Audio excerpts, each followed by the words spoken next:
Majlis akan diteruskan lagi dengan tetamu jemputan yang berikutnya. Bagi perkongsian ilmu seterusnya, kita akan mendengarkan satu perkongsian yang sangat menarik bertajuk Praktis Terbaik Pembangunan Ionik. Untuk itu, saya jemput ke atas pentas ini yang berbahagia Encik Razman Salik, Pengarah Urusan dan CEO atas Awan Sendirian Berhad. Bagi menyampaikan perkongsian ilmu beliau dengan segala hormatnya, dipersilakan. Okay. Terima kasih Tuan Pengerusi Majlis.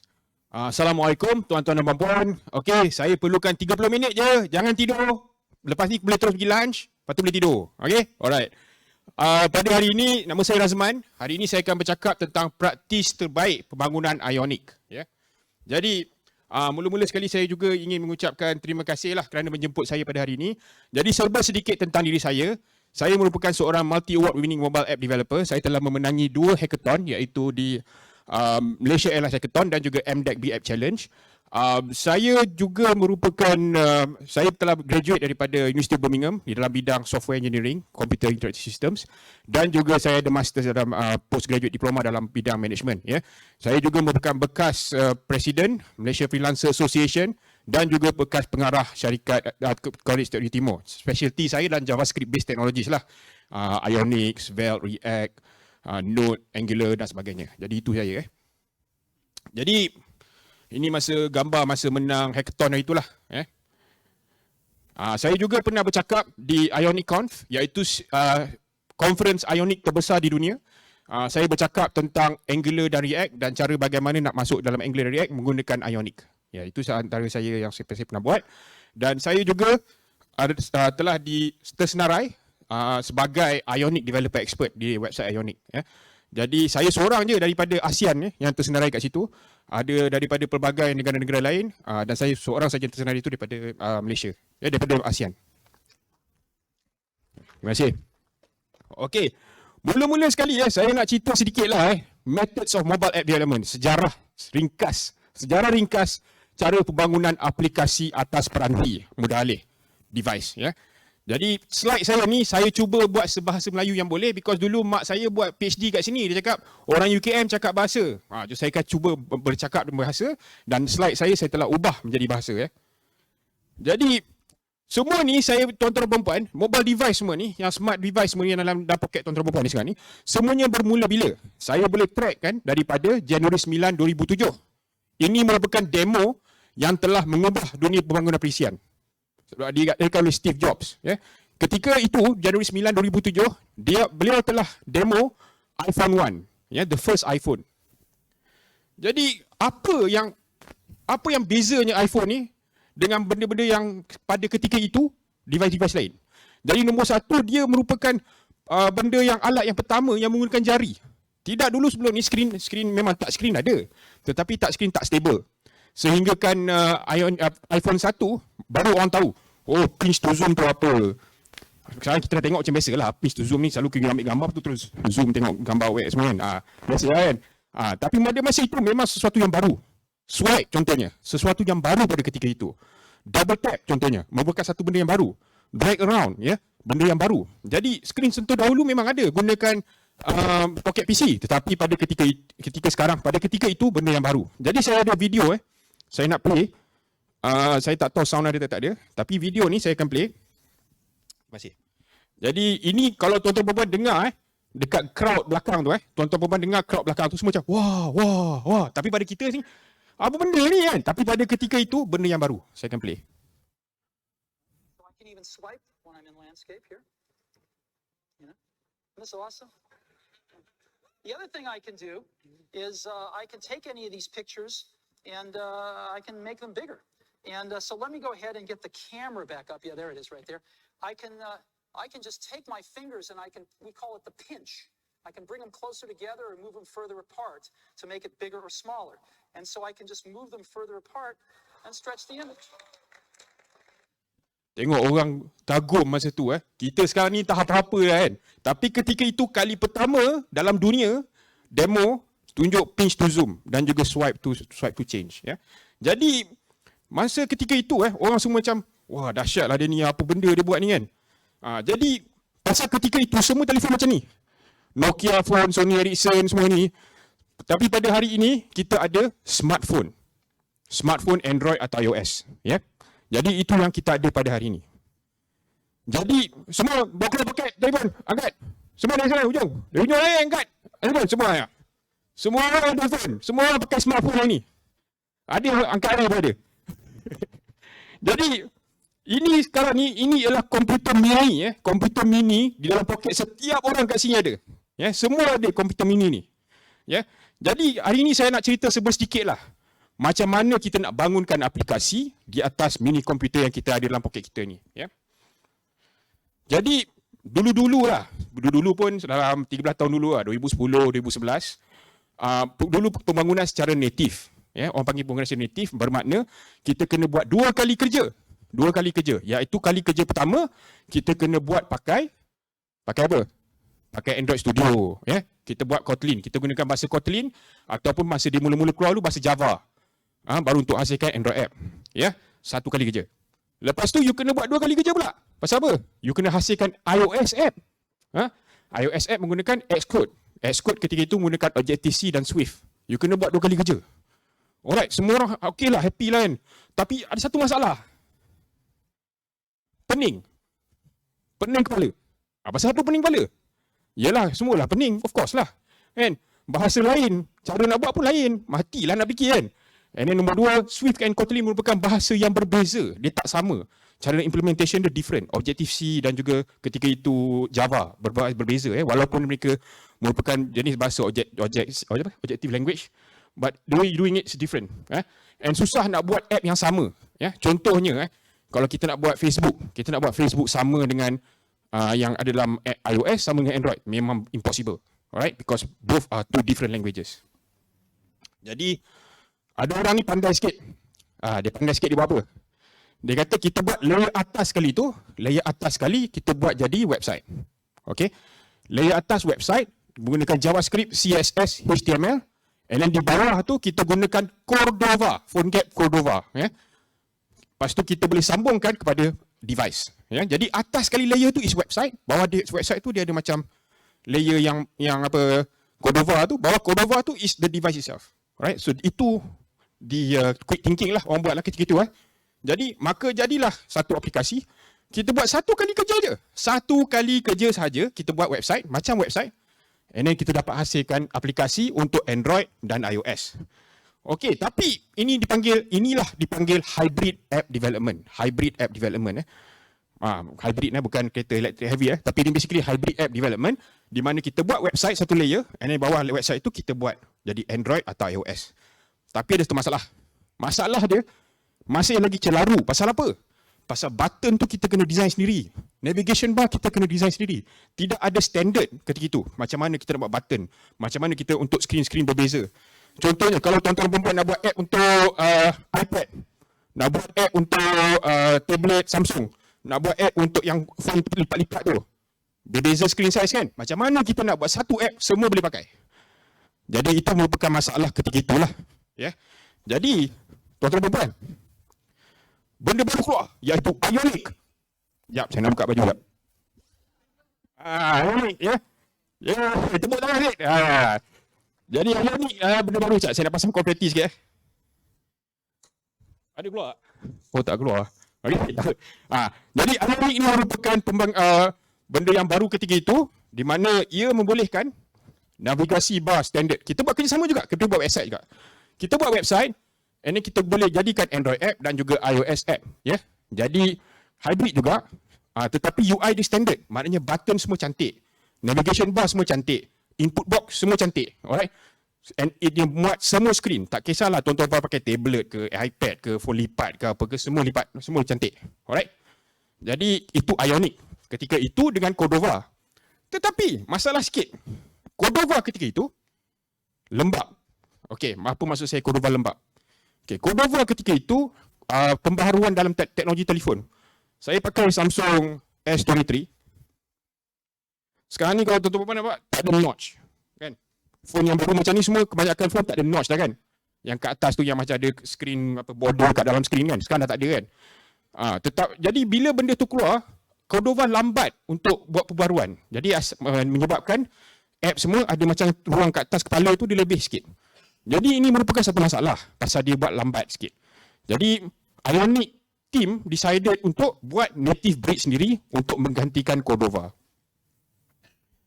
Jadi apa yang diorang buat? Diorang bangunkan sendiri yang bernama capacitor. So capacitor ni pengganti kepada Cordova sebagai native bridge untuk menyambung website tadi yang kat atas tu kepada device. Ya, contohnya buat iOS app ke, buat Android app ke, kita menggunakan capacitor, Ionic dan capacitor untuk menyambung kepada iOS dan Android. Jap, tengah ketik. Alright, so basically ada native bridge ni, apa yang kegunaan native bridge capacitor ni, dia boleh menyambung kepada kamera dalam device. Boleh menyambung kepada biometric ID dalam device. Boleh menyambung kepada thumbprint tu.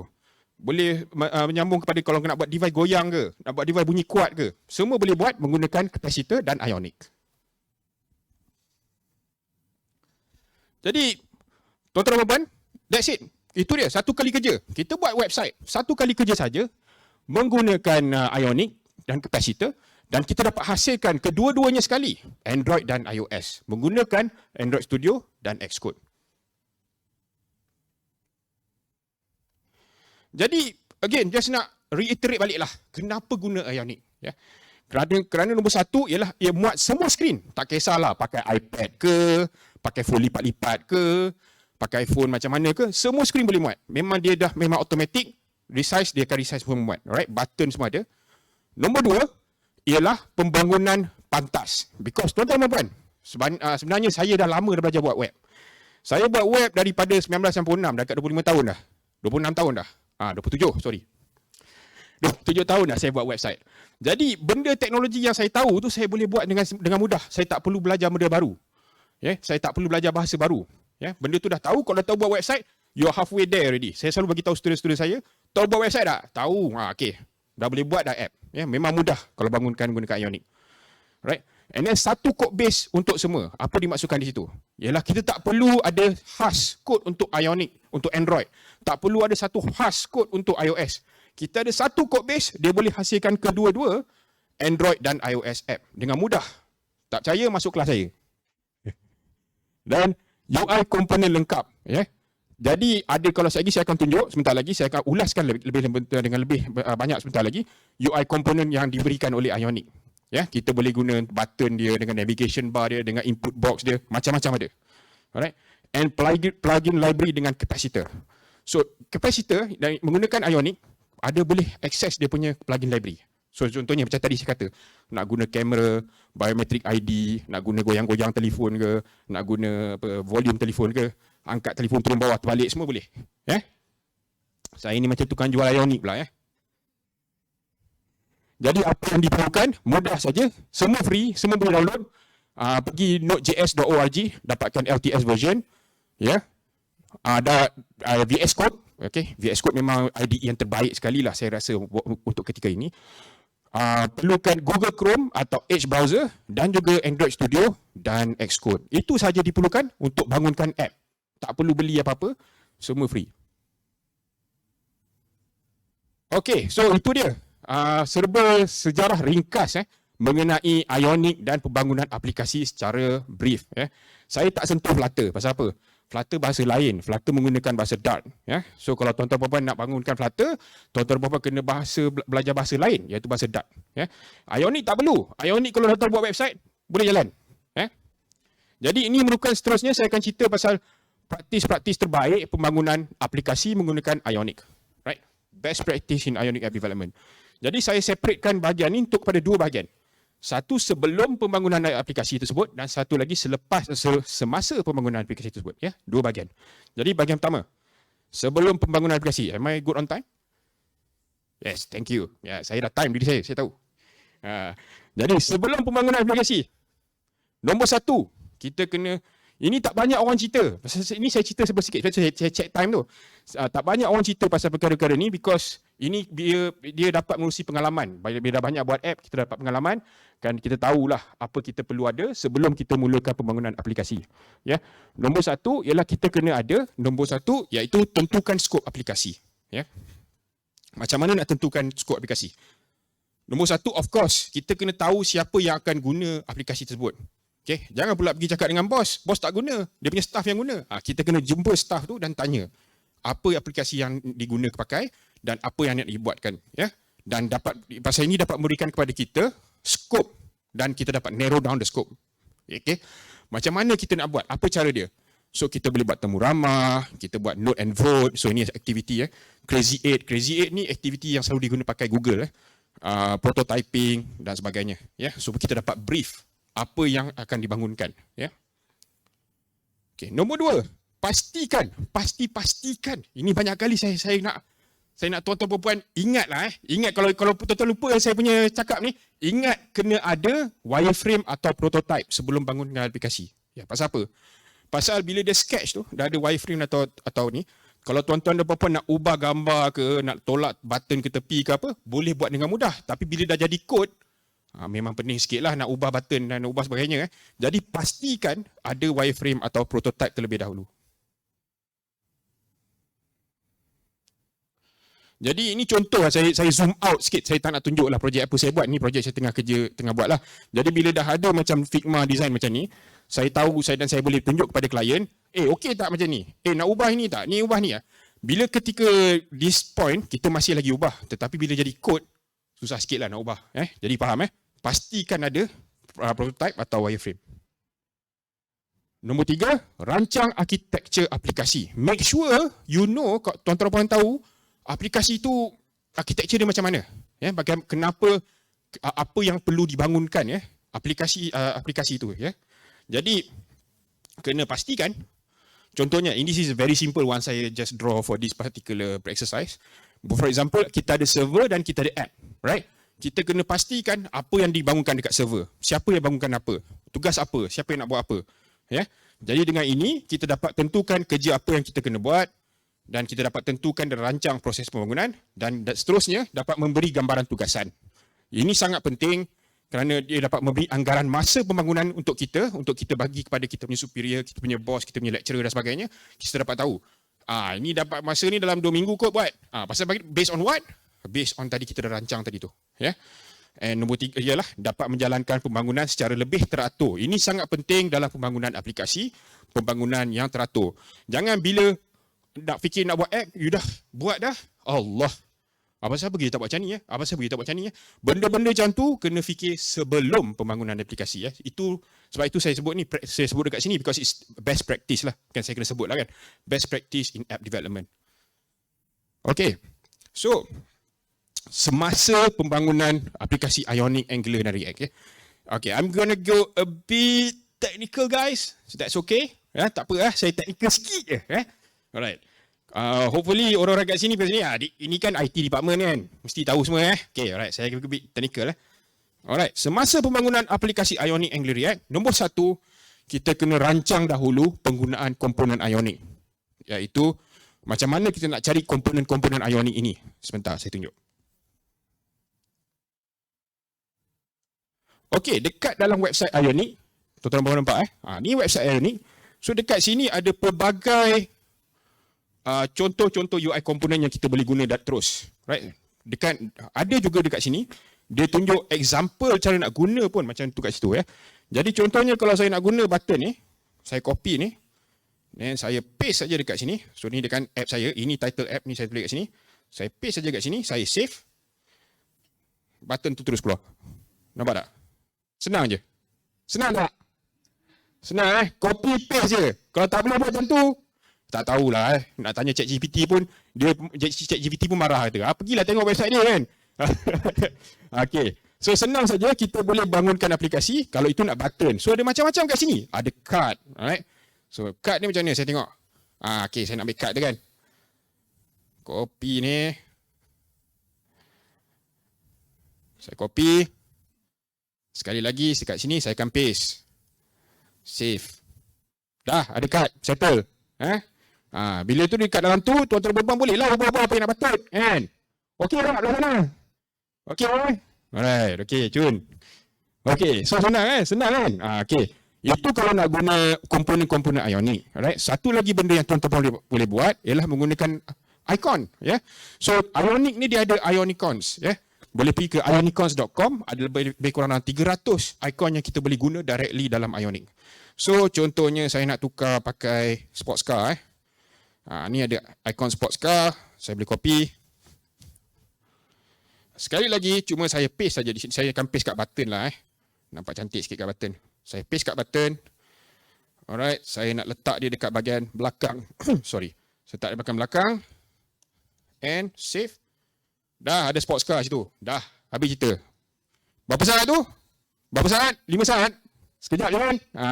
Itulah tukang jual Ioniq ni. Tiada tak? Okay, so balik kepada slide saya. Jadi, tuan-tuan dan puan-puan boleh tengok apa yang boleh digunakan, komponen-komponen Ioniq yang boleh digunakan dekat website Ioniq. Rancang dahulu. Alright, mungkin contohnya tuan nak gunakan button. Tak perlu buat button balik. Tak perlu buat CSS tu pun tak perlu. Tuan boleh guna saja button yang ada dalam Ioniq tu dan terus boleh guna aplikasi. Ya? Ataupun nak buat navigation bar dan sebagainya. Mudah saja. Ya? Okay, ni yang tadi website tu lah. So this is the UI components website. And this is the icon website.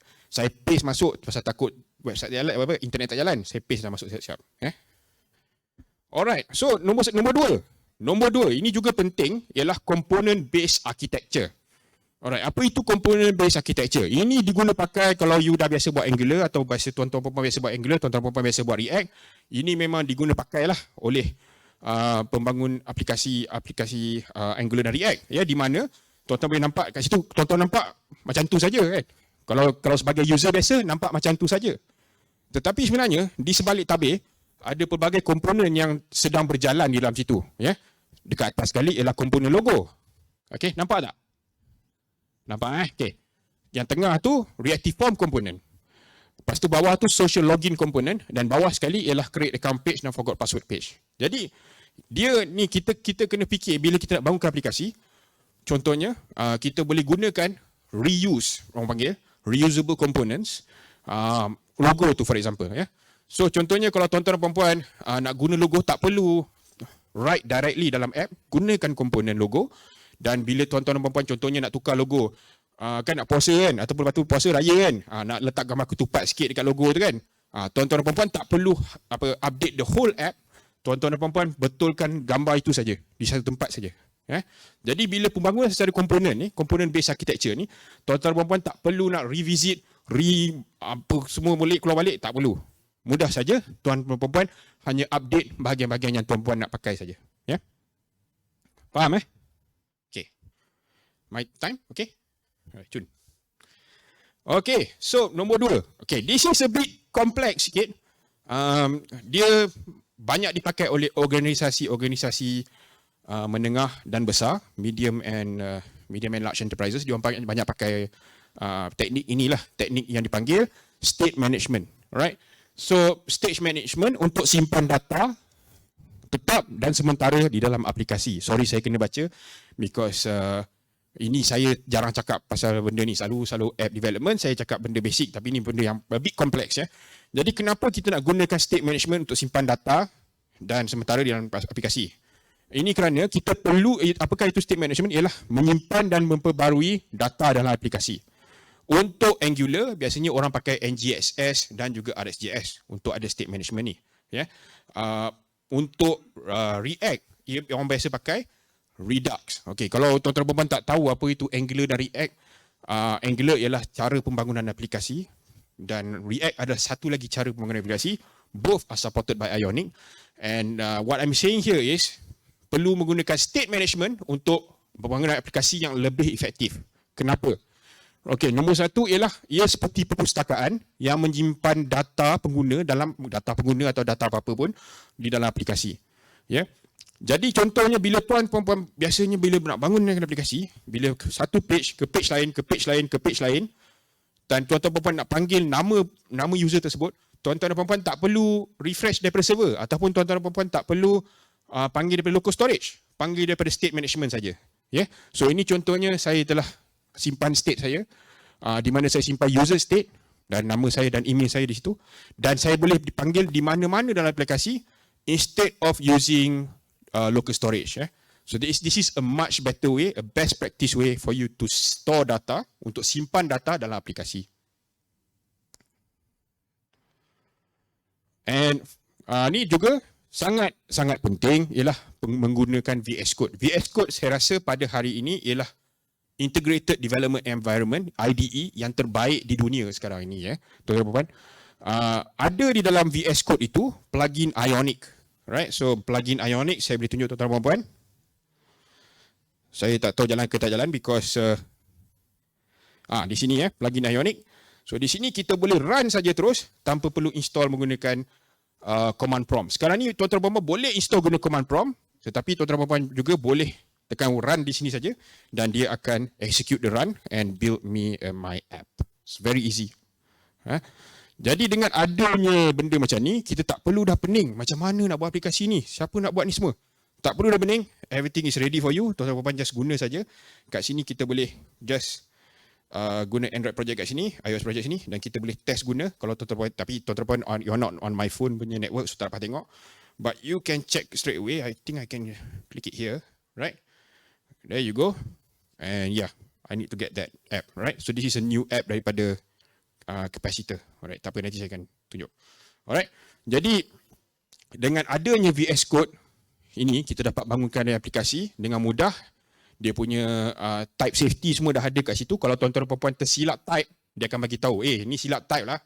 Dia macam Microsoft Word lah kan. Microsoft Word bila nak betul, spelling tak betul ke, dia keluar kan. Lebih kurang macam tu lah. Menggunakan VS Code ni. Nombor 5, guna Git. Guna Git. Git repository ini telah dibangunkan oleh Linus Torvalds. Linus Torvalds ini ialah, siapa tahu? Linus Torvalds? Oh, dia telah mengubah dunia, Linus Torvalds ni. Linus Torvalds was the guy who invented Linux. That's why nama Linux, Linus Torvalds. So dia telah membangunkan sesuatu bernama Git. Kalau saya tak tahu, saya graduate tahun 2004, 2003, Git tak ada lagi masa tu. Jadi bila saya nak save code, nak save bila buat coding, saya nak save code, saya kena guna sama ada USB pun kecil masa tu, 16 MB. Saya kena guna disk, right? So disk yang tak tahulah, kalau usually budak-budak lepas 95 dia ingat save punya tu kan macam apa siapa dia guna save. Itu disket tuan-tuan. Saya gunakan disket ataupun saya gunakan apa disket ni, ataupun saya guna USB atau saya burn dalam CD. 3 cara saya simpan data saya dulu, simpan kod saya yang lama. Tapi pada hari ini ada sesuatu benda yang baru dinamakan Git. Kenapa Git? Kenapa nak guna Git?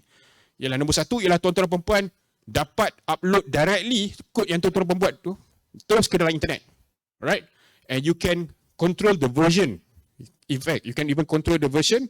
Apa contohnya, tuan nak test button ni kat sini. So you can upload that version dalam internet and then you can test it out and then you can tukar balik, saya tak nak lah pakai ni, saya pakai benda lain lah. So itu sangat penting guna Git. Nombor 2 is kolaborasi. So katalah tuan-tuan dan puan, saya nak buat bahagian kat tepi, tuan-tuan dan puan nak buat kat tengah, lepas tu seorang lagi nak buat kat bawah. Boleh. Dalam satu Git, boleh, semua boleh berkongsi kerja dalam satu Git. Memang sangat mudah untuk guna Git. Nombor 3, cabang, branches. So basically, kita boleh buat, ini branch untuk development 1, ini branch untuk development 2, ini branch untuk production, ini branch untuk UAT dan sebagainya. Kita boleh adakan cabang-cabang and then simpanan kod lebih efisien menggunakan Git, dan ia sangat-sangat mudah digunakan. Jadi tuan-tuan dan puan boleh tengoklah grafik tu. In case of fire, Git commit, Git push, keluar, lari sebelum bangunan terbakar, because kod tuan-tuan selamat di internet. Jadi dua Git repository, 3 actually Git repository yang popular ialah GitHub, GitLab dan juga Bitbucket. Okey, nombor 6. Okey, lepas ni ada satu lagi point. Lepas tu baru boleh tidur. Jangan tidur lagi. Tahun ni technical sikit. Jangan tidur lagi. Dua lagi point. Right? Okey. Guna pakai life cycle hooks khas oleh Ionic. This is a best practice if you are using Ionic. You have to understand the life cycle hooks. Apa dia life cycle hooks ni? Jadi ini saya kena cakap English sikit lah. Saya tak tahu nak explain bahasa Melayu macam mana. So, when you're developing dalam Angular, in Angular, you have 2 life cycle or 3 life cycle hooks, which is ng on init, which is bila you initialize the app, and then ng will leave. I think ng on destroy, right? So this ng on init and ng on destroy. Only 2 life cycle hooks when you're developing in Angular, right? But with Ionic, dengan Ionic ada lebih dari itu. Ada Ion view will enter, Ion view did enter, IonView will live and IonView did live. Jadi apakah kegunaan-kegunaan dia? Ya. So bila aplikasi itu terbuka, bila on the page, dia akan jalankan nombor 1, iaitu IonView will enter. Setiap kali masuk dia akan jalankan tu. Jadi kemudahan ini tidak ada di dalam tempat-tempat lain. Di Angular tak ada, React tak ada. React ada tapi dia kena a bit kompleks nak buat, ya. Jadi guna pakai lifecycle hooks khas oleh Ionic. Alright, last kali. Alright. Good practice when development in Ionic, ya. Good practice is to use services. Guna pakai services. Alright.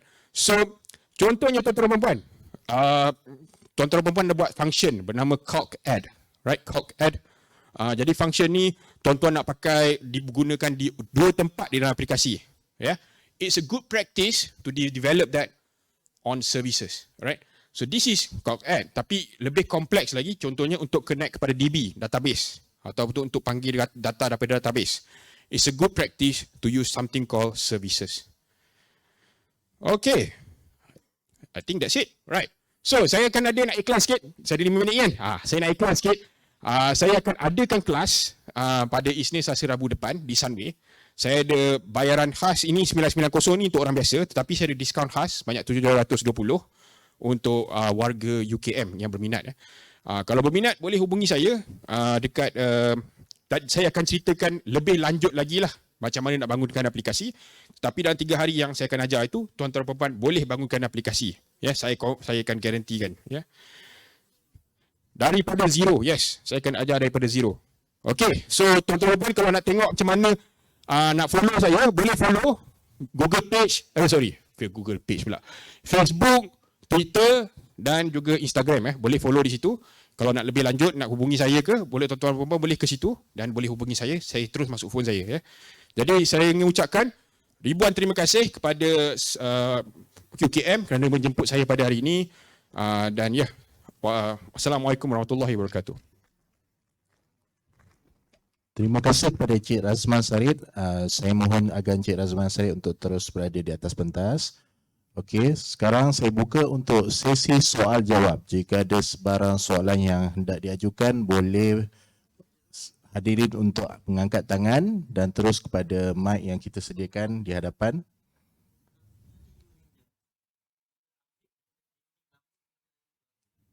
Okey, Ionic lama tu version mana? Okey, Ionic 1 ke Ionic sekarang ni, Ionic 6, memang buat barulah, memang lain habis. Tetapi sekiranya kalau tuan-tuan dan puan menggunakan Ionic 2, 3, 4, 5, ada guide dia dekat online, memang mudah, just follow the guide, migration guide. So 2 hingga 3, 3 hingga 4, 4 hingga 5, 5 sekarang ni Ionic 6 hingga 6. Ionic 7, hari tu saya dapat special preview because saya Ionic developer expert, dia orang panggil saya buat special preview, ada saya bagi feedback sikit lah. So Ionic 7 dianggarkan patutnya bulan Mac tapi tak sempat kot, mungkin bulan April Ionic 7. Jadi itulah, bolehlah kalau nak tuan-tuan buat. Tapi kalau daripada Ionic 1, baik buat baru. Ionic 2 dan seterusnya, boleh.